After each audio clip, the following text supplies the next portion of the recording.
What's going on, guys? This is the 5 Yard Pass podcast with me, Sudi, and this is Sham. And today we're talking about the Premier League action from the weekend. Crazy results there, Sham. We're probably not going to talk about the games you're going to think of too much. But yeah, Sham, give us your thoughts on the general kind of feeling from the weekend. But before that, I will say that as a United fan, taking that 1-1 result, regardless of the other teams, I would have taken that. If you told me all those 0-0, sorry, they're in the derby.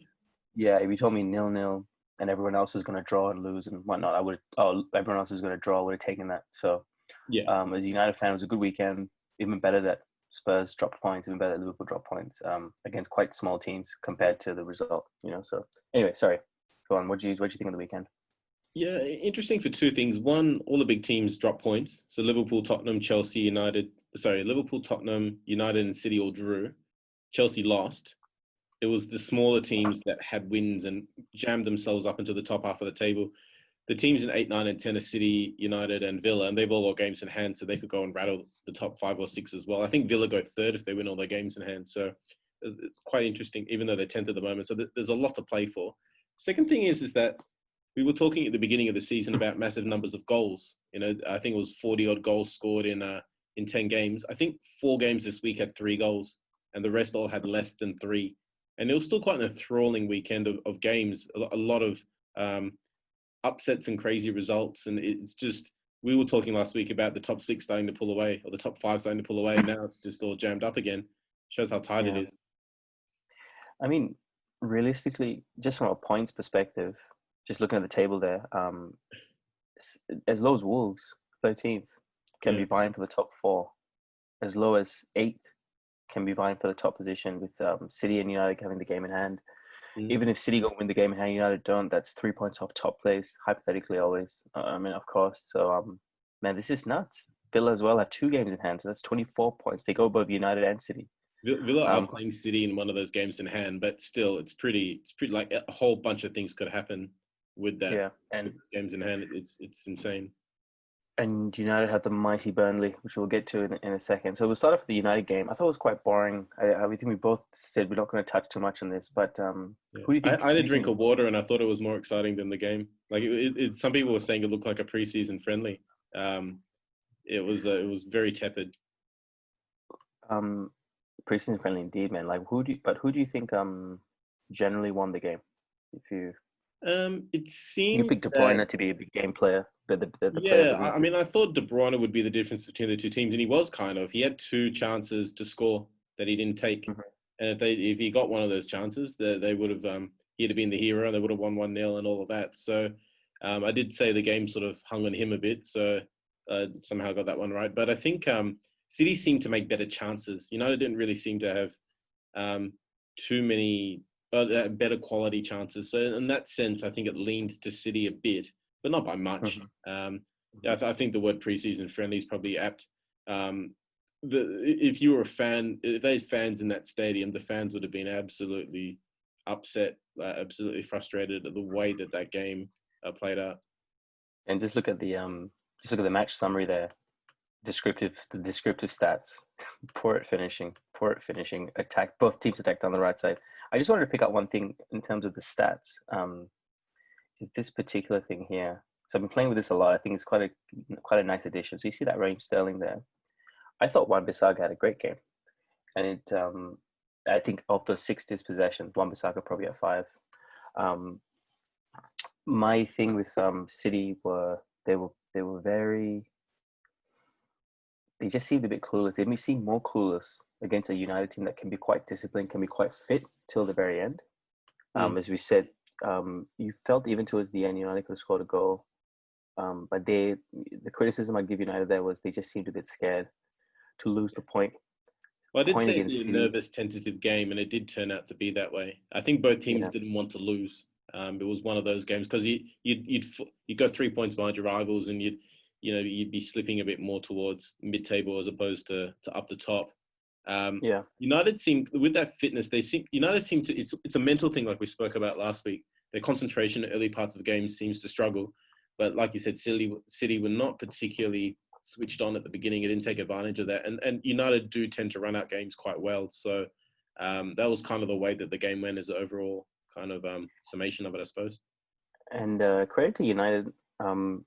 I thought they did everything they did wrong against Red Bull. They did well against City. They were passing it very well, getting out of tight spaces.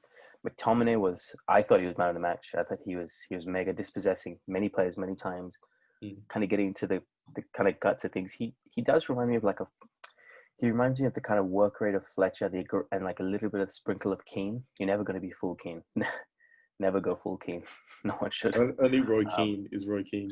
Roy Keane. There'll never be another Roy. We did say before the game, he's a big game player. He's like a Darren Fletcher. He will come up. You did make that comment about him against De Bruyne. Yeah. Yeah. Who wins this game? I think we both can agree. I think United came up better this game. Just gives them a bit more momentum. They have better form in the league. It's very hard to kind of pick things apart, but I don't think it was a boring game, man. I joke saying it's a boring game. I thought it was tactically a very it was tactically a very good game by both teams. Guardiola putting 2 6s in there as well was I think you pointed it out as well, Sham. In the preview, saying playing 2 number 6s was interesting, and him not bringing on Phil Foden. I think they both towards the end in the last 10 or 15 were both thinking that. I've got issues with his usage of Foden. He doesn't seem to get the best out of Foden, which is interesting because he's supposed to be very good at developing young players. But Phil Foden he's got the talent to be anything. And there have been questions all along the way, but you'd think now with Silva out of the way that or David Silva, that there's some opportunity for him, but it's just not quite clicking. There's not a team in the league that would not want to have Phil Foden right now, and he's not getting a game. I'm also curious as to why Bernardo Silva is not as used.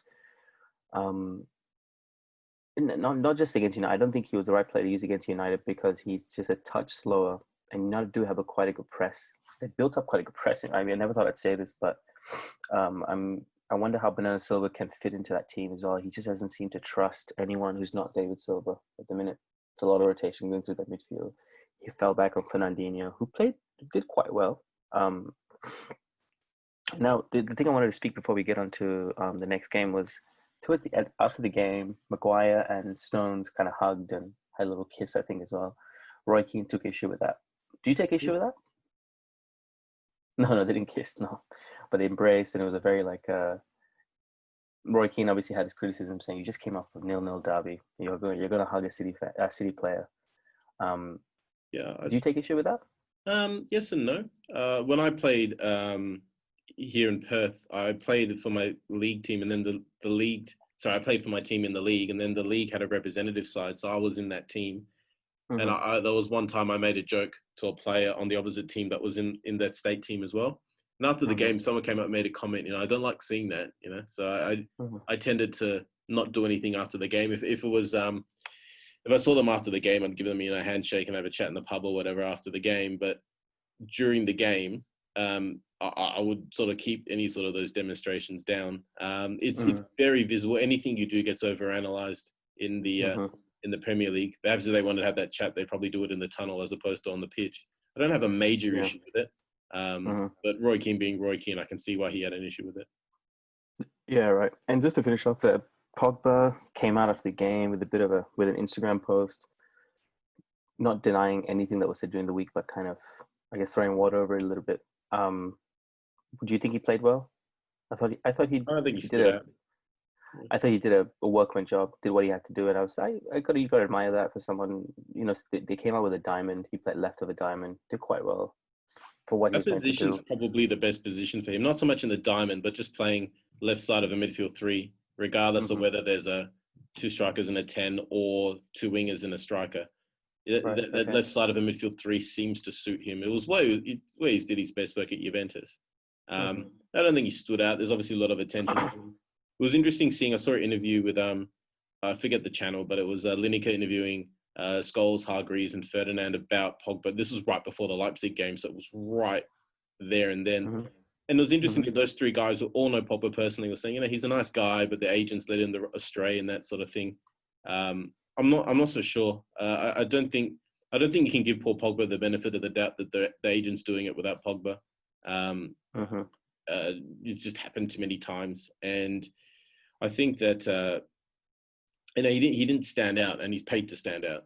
So that therein lies the problem of Pogba that we talked about last time as well. All right, we'll move on to what I think was maybe the most telling game of the weekend. Excuse me. Don't worry, I don't have COVID. Arsenal losing to Burnley. I don't even know what to think of it, Sham. Yeah. You wanted to talk Burnley about were this good value more for than it. me. Burnley were absolute good Talk to me. value for it. No, you wanted to talk about this more than anything else. I think Talk just about Arsenal. in regards to not so much the game, because frankly, I'm not surprised. And that's probably the most disappointing thing. Is anyone surprised by Arsenal losing that game? I said I picked Arsenal purely on the basis it was at the Emirates. I had nothing else to go on. And when you say that, you're kind of leaning on the name as well. People have had a crack at Wenger, the last few seasons there, once he lost those Invincibles players and that sort of thing, about how, making the Champions League was an achievement and giving him a tough time. And for a manager that was at the club for 20 years, treating him with what I thought passed into disrespect for what he had done. I think that his achievements, particularly in those last 5 to 10 years, have been put into a lot of perspective by the subsequent team's performance. Bit like United, clearly some issues in regards to funds being spent on the right players and on whether there is enough funds being spent.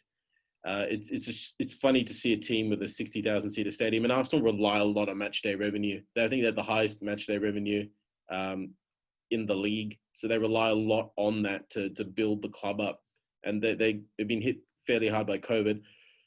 I like what Arteta's doing, but you can't keep saying that if the team loses. It's interesting. It's a kind of a joke. It's a kind of a joke that I guess other clubs like to troll other clubs in. I remember in kind of 2007-ish, kind of just after Xabi Alonso left, Liverpool were in a bit of and Mascherano as well. Liverpool were in a bit of a rut, and the first 10 games, Liverpool really struggled to get out of the blocks. This is not 07 to 012, and Liverpool, I consider them, that was probably the lowest moment in the kind of last previous owners before the current guys came in. Yeah, Gillette, just into FSG. Liverpool were in a terrible moment. And like times like that for United as well. First 10 games, Liverpool struggled to get out of the blocks. It was so late, but it was funny to say, oh, Liverpool might be relegated. It was a joke. You never believe those kind of things. I'm not saying Arsenal's going to get relegated, Sean, but just 1 second. Just look at that table. They're 13th, 5 off Fulham. You never thought they'd lose to Burnley. Who did they go play next? I'm gonna get back to the Wenger point in a second. Southampton, Everton, Chelsea. Yeah. I don't expect a point from them out of those three. I would be surprised. Maybe Everton, but they will lose to Chelsea. They will lose to Southampton. Oh, sorry, Sham. According to you, the Emirates. No, I'm being facetious, but like the Emirates will save them against Southampton. It won't. You fucking won't, man. Che Adams, Walcott. If they can't save him against Burnley, they're gonna save him against Southampton. Walcott would love to score against him. They got a bit of respite the next 3 games. You could considerably the next 3 games with league games. So it's Brighton, West Brom, Palace, Newcastle. That's the next 4 games after that. But after those 3 games, if they get out of the position they're in now, miraculously because other teams lose and all that, I'll be surprised. They have a bunch of 15 to 20 players who like being in London more than they like playing for Arsenal. Yeah. Who've been given who in many ways they have, that kind of what United had about 2 years ago, just a bunch of players taking 200-300 grand a week and just enjoying the lifestyle. But London is such a place. I mean, you go to London, if you have money, God, you genuinely you live like a king, man. If you were to pick a place, like regardless of the club, if you were told there's a city in England that you'd love to live in, it would be London. Purely based on the location, you pick that over any other city. So you're not. Sorry, if you're let's say we went to Liverpool. If you're Jota or you're Thiago Alcantara, you're not going to Liverpool for the multicultural, ethnic, metropolis that is Liverpool. You're going there because you want to play football. I remember the Man United said about Manchester, it just always rained. It just always rained. Who said that? Vidic, yeah. Yeah. I guess Manchester will be a kind of proportionally a bit more closer to London than to Liverpool, being, I think it's the third biggest city in the UK, but you're not going to Liverpool, you're not going to Manchester for Metropolis per se, you're going there to play football. But with London, I guess there's too many distractions, and I don't know, man. You look back, and I told my friends, that my Arsenal friends, Chelsea fans, oh, Wenger's got to go, Wenger's got to go. I say, yeah, maybe he's got to go, but don't forget, don't kick him on the way out, And I think they did. In my opinion, I think they did. I genuinely think there was an assumption that he was underachieving at the end, and I think that assumption is now thrown into question by the performance of the team. Arsenal was a team where that even when United had that great team in the late 90s, there was a period, I think it was about 10 games up to the end of that season, where they played 10, Arsenal won 6, and there were 2 draws. Now, when you think about that era is known more for United winning the treble, that's a pretty good record to have against a team that did that. Yeah. I can't believe I'm asking this question, but do you see them in kind of a pseudo relegation battle after Christmas, which would be the next 3 to 4 games that we just talked about? The next 3 games, I think they'll get 1 point. They're then playing Brighton, who are immediately below them. So Brighton could pass them. And Burnley, and then they play West Brom, really good who's results. below that. Like it could turn into some sort of relegation battle. I remember Chelsea had a season where they got Hiddink in at the end, and they had a similar sort of struggle. I think this is worse than that. Even United, the season started quite badly. This is worse than that. This is genuine crisis stuff for Arsenal. Yeah. We can keep saying they're better than that, but are they? I mean, the table doesn't lie. That's the thing, man. One of my favorite Arsenal YouTubers, his name is Hugh Wizzy. I think you've seen him on the kickoff. He's that kind of Arabic-looking guy. Yeah, he's really Indian, good. I rate him. Very high football IQ. Yeah. He's got his own show now, and he said, "Is it about crisis, or is it about this is how good they are? This is as an Arsenal fan, I quote, he's like this is how good we are, and this is where we're meant to be right now." And for example, it's a team like Brighton. You would never say a team like Brighton's in crisis, because that's how good they are. So they're meant to be. They play good football. Ours is playing shit football, shit results, and that's where they're in the league. I mean, now I think if you've got Aubameyang, Lacazette, Leno, who I rate all quite highly, Bellerin, who's La Masia material, and you spent £70 million on players. No, this is crisis.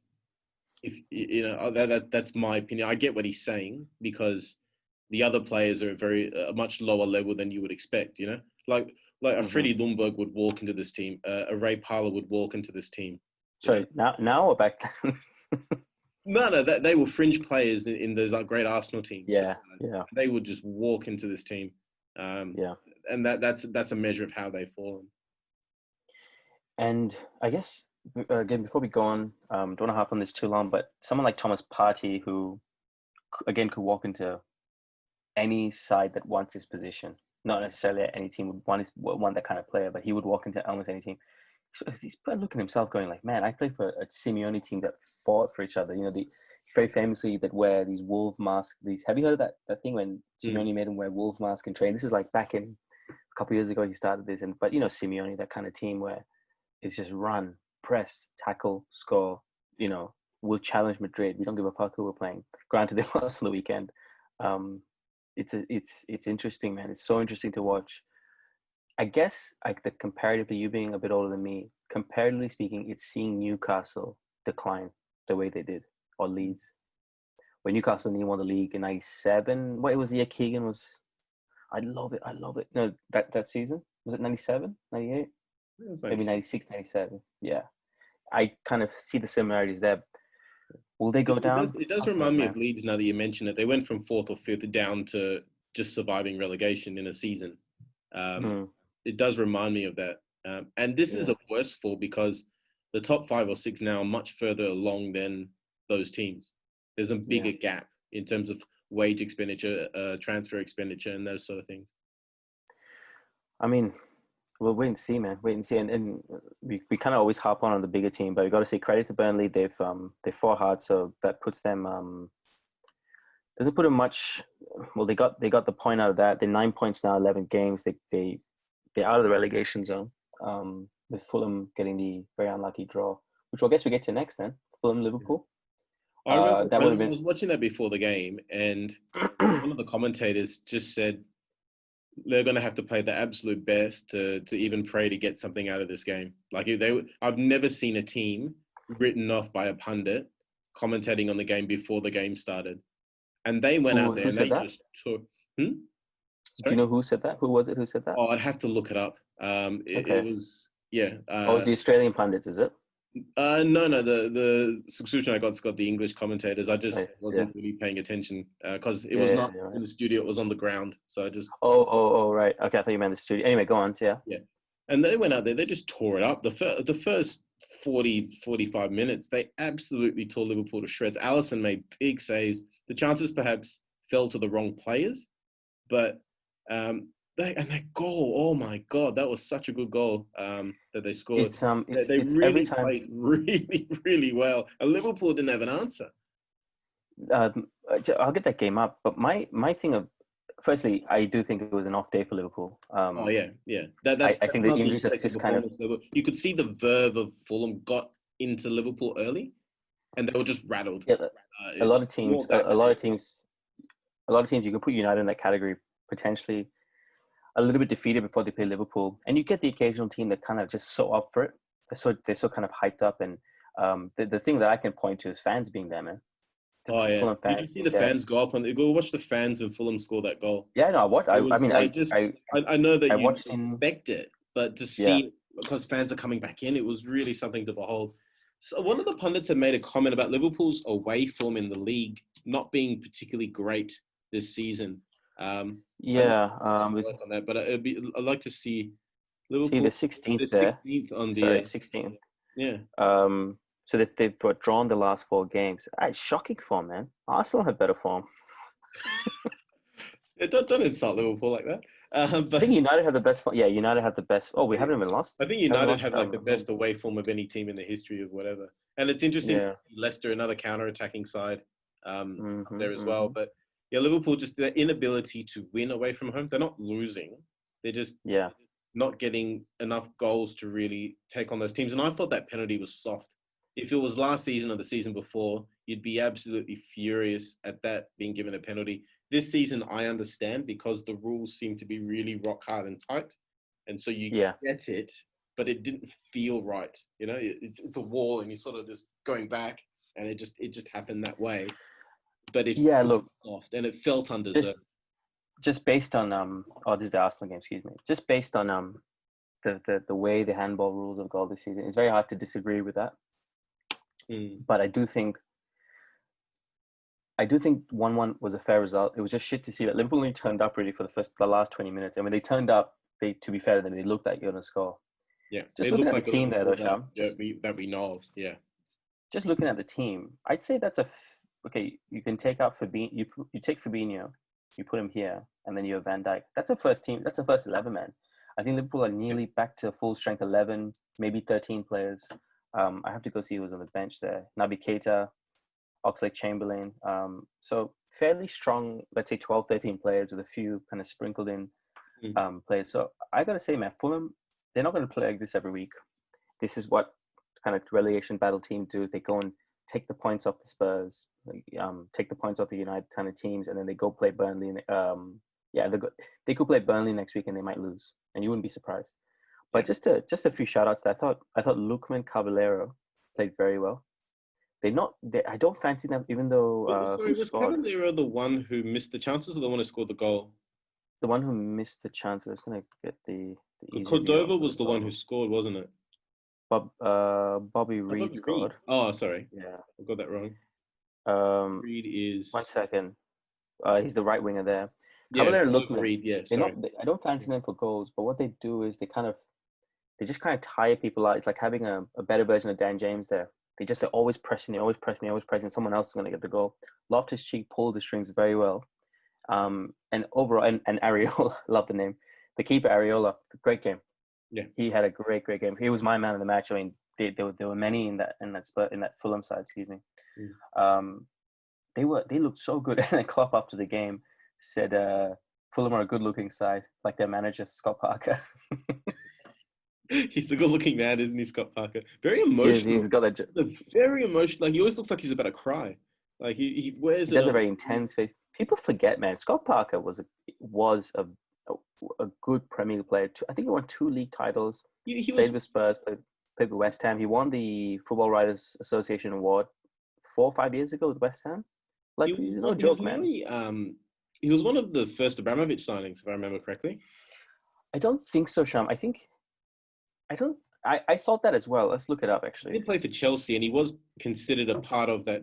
I think Makalele and Was he playing Essien for came Wigan along, and before he sort that? of got bumped to the bench. But he was there pre-Makalele and Essien. Maybe the Ranieri Chelsea, I think he was part of, rather than the Mourinho Chelsea.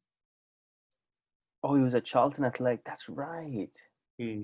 He's never played at Chelsea. Yeah, he was at Charlton Athletic. Yeah, I remember Charlton was a So you're proper saying he was Premier League never at time. Chelsea? He was at Chelsea. No, I thought he came on in like the 06 or 07 time with like Oh no, Avon Grant and stuff. No, I no, think no. he The was later Mourinho. originally. I know he played under Ranieri. He And did. You're completely right. Yeah. when Mourinho came in and Essien and Makalele came in, he was one of the No, you're ones spot on. put Um, away in the cupboard. Yeah. yeah. So 2011, 2012, he was just to list out. I just wanted to list it out just to show the kind of player he was. I think he's kind of slept on by the younger fans who don't really understand who Scott Parker is. But PFA Team of the Year in 2012, England Player of the Year 2011, meaning the best English player for the national team. Football Writers Association Player of the Year 2010, 2011. West Ham Player of the Year 3 years in a row. PFA Young Player of the Year, 03 the year he went to Chelsea. So he's not someone to be slept on. He won the league as well with Chelsea in 04. Just an impressive player. And he ran all day. I do remember that. Park Ji-sung kind of running He all was day. a really good like central midfielder, slightly bit more defensive, but good range of passing, had a good engine. Yeah. Was And what you would have called the typical English centre midfielder at the time, but had a bit more polish than most. yeah, and unrefined Makalele as well. Like because he had Makalele in front of him, he could probably never play in that Chelsea team. Yeah. So yeah. Anyway, so great stuff to Fulham, man. I thought it was an impressive game. If they play like that, they will be more than safe. They played They'd really be well. more than safe. And I thought they They deserved play. it. You could say draw was fair, like you said, and I get it. But I do feel that if one team was to win, it was going to be Fulham. Yeah. I don't think it was an The even draw. I'll put it that way. Teams like Fulham, the only problem with them would be concentration. You can see putting your arm up like that in a wall into the 80th minute or 75th minute, whatever it is, just shows lack of kind of know-how, lack of a little bit of concentration. You're never going to see, an experienced team do that because you're never going to see Fernandez, for example, do that. Or You I reminded can't think me of Ronaldo at Real Madrid, the Brazilian Ronaldo. He was in the wall and you just cop one right between the legs where you don't want it. And then 5 minutes later, went back in the wall, copped another one right between the legs where you don't want it. And he's just down on the ground in agony. And their players are all laughing. They don't know how to react. Yeah. It sounds stupid, but as a pro, you got to be a pro. And he was a pro, even if you cop it, you just got to cop it, I have a great story, actually. I read it the other day. Talking about Brazilian Ronaldo, he went over to AC Milan for a while. Do you remember that? And he clocked in at the medical at 100 kilos, Sham. And he's probably a 5'10", 5'11". He wouldn't be that tall, potentially even shorter than that. And the manager said to him, I think it was Ancelotti. I could be wrong. I think it was Ancelotti, and said you're too fat, blah blah blah. And he goes, did you bring me? You can't run. He said, did you bring me here to run or score goals? And he was like, very rhetorical question. That first game he scored 2 goals. One for every 50 kilos. Yeah. 100 kilos, man. Jesus Christ. Anyway, what was the next game? About 100 kilos, and he's 6'4" and he's built like a truck. So that's big. Yeah, but the guy was still, for me, him and Ronaldinho are still the best I've ever seen. They gave us, even though such concentrated careers, or at least for the Brazilian Ronaldos, he kind of had 2 parts of concentrated careers. But yeah. Anyway, what was the last game? I forget the last game you wanted to talk about. We were going to chat about Tottenham and Crystal Palace. That's right. Forgive me, I missed that game because I was at work. So Crystal Palace completely outplayed Tottenham in the first half, went in 1-0 up, and then completely gave the ascendancy in the game to Tottenham and sat back. Tottenham came at them and got a goal with about 10 minutes to go, and then Crystal Palace just had another massive crack. You're talking about the other way around, Sean. I think didn't they get the goal first? Spurs got the goal. Oh yeah, first, right? Sorry, Harry Kane. Yeah. So Tottenham played really well in the first 45. Yeah, that's what I read. The goal was a good goal by Kane. He sort of hit it, and it had some sort of backward swing on it, and it swung the other way, and it caught the keeper out. Guaita, who we talked about a couple of weeks ago, had an absolute blinder. Again. He actually played very well. Tottenham Right. completely dominated 45 minutes, fell asleep. Crystal Palace came with them. They equalised in the 80th minute from a set piece. Lloris should have come out to at least punch it. It's a bit of a weakness of his. He's not a tall keeper. So if you get the ball in at him and you get waves of players running at him, he tends to stay on his line. And then Tottenham had a massive crack at the end and nearly nicked it. But I don't think it would have been deserved. I think Crystal Palace were well worth that draw. And I did point out that on their day they could match anyone, but Tottenham did give them the ascendant. I gotta say, Sean, we had a little bit of a discussion there about that kind of comment, and it was quite a very astute comment, because I did watch the highlights of this game, and towards the end they were kind of turning the screw a little bit. Palace could have won the game at the end. Mourinho was furious. He said the players did exactly what I told them not to do. But that's the poison chalice you drink from Mourinho, man. You get high praise, you get godly praise one week, and then you get shattered the next week. It's kind of the father, the second father you never wanted, but you need.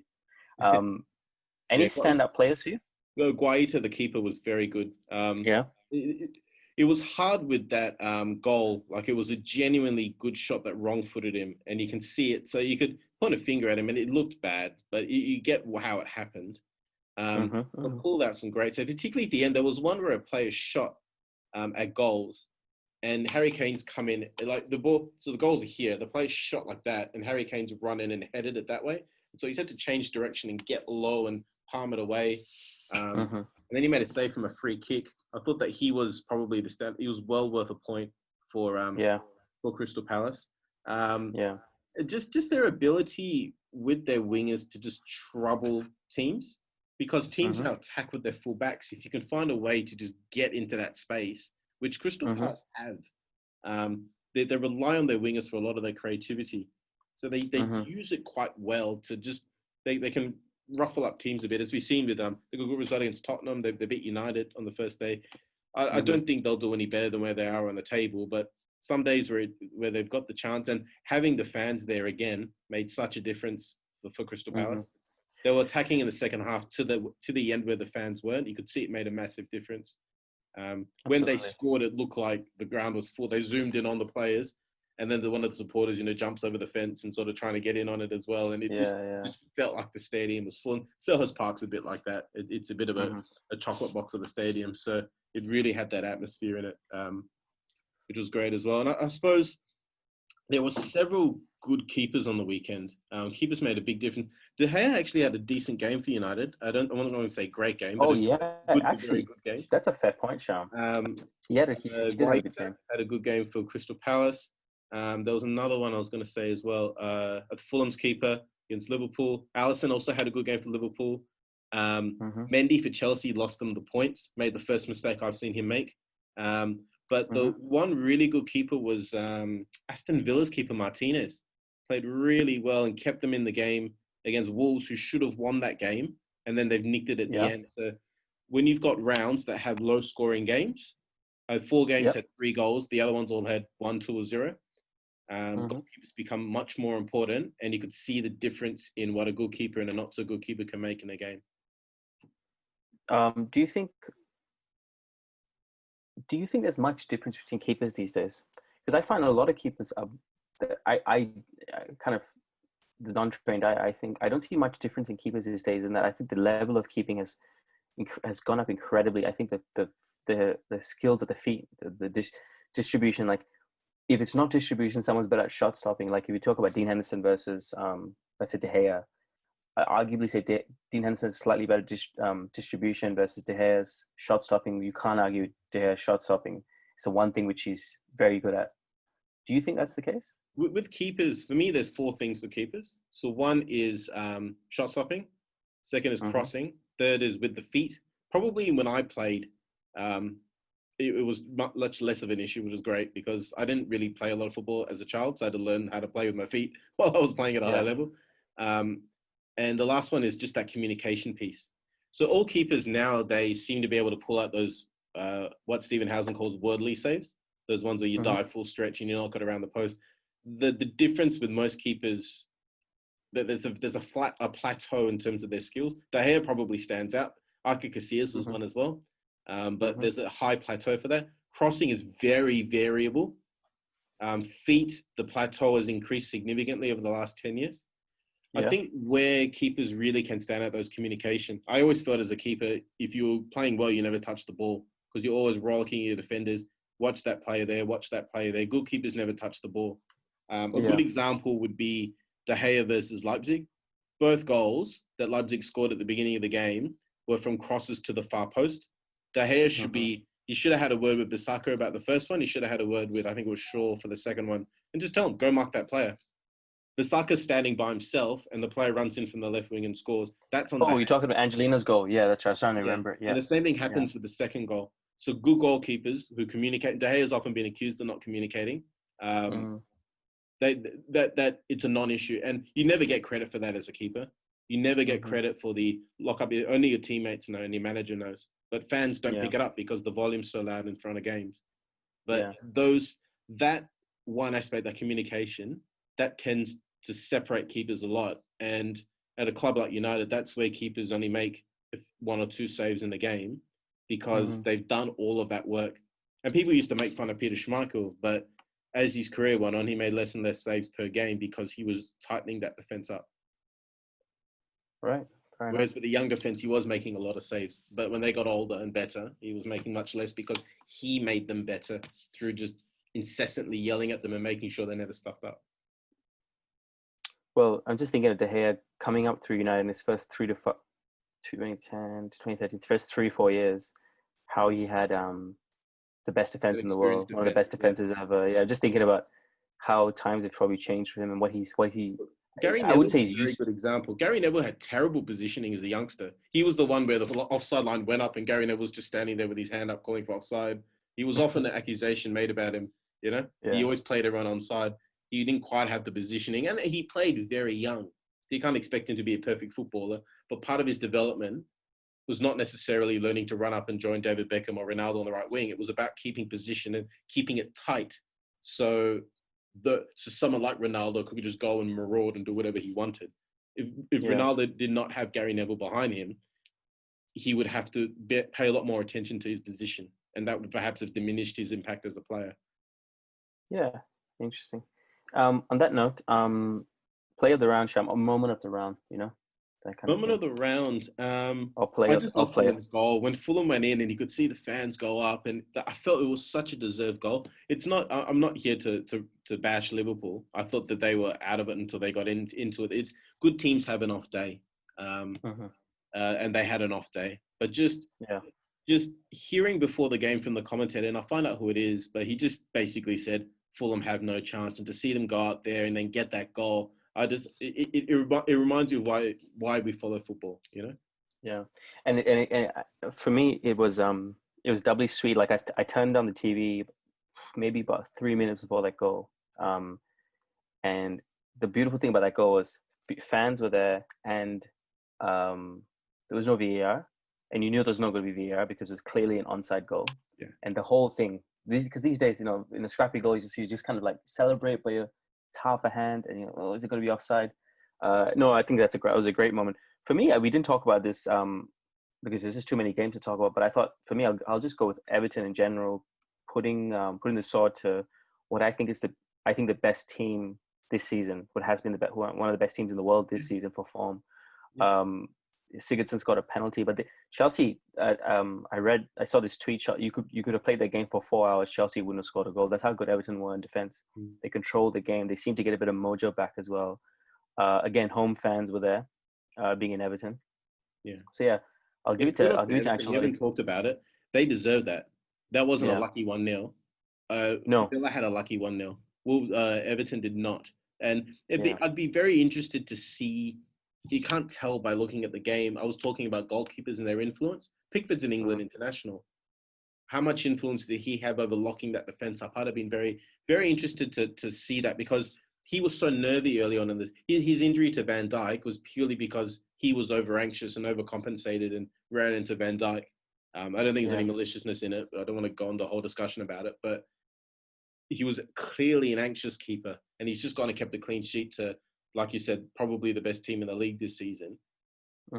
How much did he contribute to that? I'd be very interested to to get some perspective on that from the players in the game. Yeah.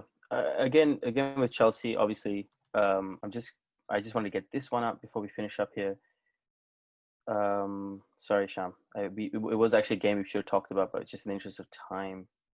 Well, for a low scoring round, there was a lot of very, very intense games. Yeah, intense game would be the way to describe it. So that, I mean, I just wanted to get the table up just to round up this conversation. Give me a second there, Sham.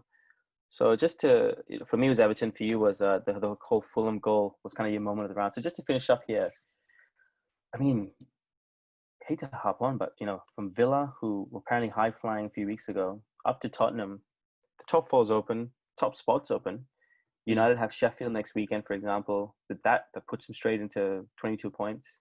It's an open league, man. It's very hard to say, but at the moment, Spurs, Liverpool playing great football. Leicester just seem to get a win every week, regardless. Somehow they're just kind of grinding away. Completely understated 3-0 win from them. Yeah, absolutely. It's hard to even say what the top four is going to be at this point. The top 10 all have a chance. Crystal Palace don't. Absolutely. The top 10, particularly given 8, 9, 10 have games in hand, the top 10 could do anything this season. And then we go down to kind of the bottom 5 as 6. I'll include 6 because that includes Arsenal. So Arsenal 13. But not Leeds. Not Leeds. No. Not Leeds. No, you can't include Leeds because they got Spirit. Leeds, and it's crazy I'm including Wolves in this because I'd include Wolves in that top 4 discussion as well. It's going to be, again, these next few weeks, which we'll be putting out more videos, will be a lot more discussion in the next few weeks with the kind of choppy and changing nature of the schedule. It's going to be interesting, man. Now, in the next few weeks, correct me if I'm wrong, but it's going to be all about depth, all about changing players around. It's going to be about 1-0 wins for the big clubs. One interesting thing, I suppose, is that the top teams have had to play 2 games in a week, where some of the bottom teams haven't. Now it's everybody's playing 2 games in a week. So is that going to just create chaos, or is that just going to create a situation where the cream rises to the top? I'd have to say the second. I think